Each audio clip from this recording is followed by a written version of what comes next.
Micheal Martin surprisingly came to the UK's defence when it was criticised by the Irish during the Brexit negotiations. Mr Martin, leader of Fianna Fáil, became the Taoiseach of Ireland earlier this year after entering into a coalition with Fine Gael. He, like his predecessor Leo Varadkar, is passionately against Brexit. He once said, "To me, the great tragedy of Brexit is that politics took precedence over people's livelihoods in Britain and Ireland." However, Mr Martin did also say that any rivalry between Ireland and Britain was not helpful in Brexit negotiations.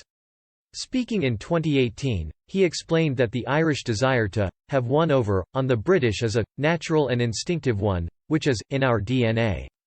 According to Irish publication Joe, he went on to say that Brexit was also the greatest challenge facing the north and south of Ireland.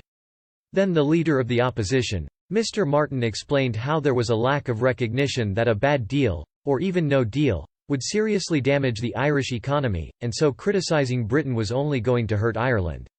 He remarked, "It hasn't yet come into Irish consciousness just how bad it could be." Mr Martin continued, "If we don't replace the relationship we have now with the UK with something similar, we are looking at thousands of jobs being lost, particularly in agriculture.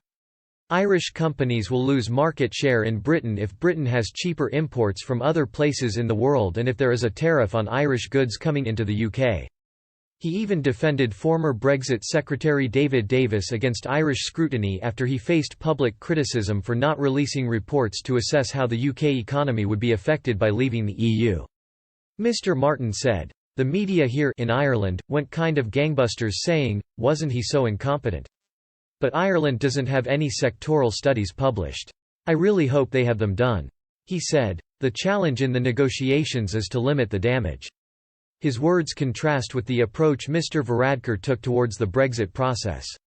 He once said, "It is the British and the Brexiteers who are leaving, so if anyone should be angry, it's us quite frankly."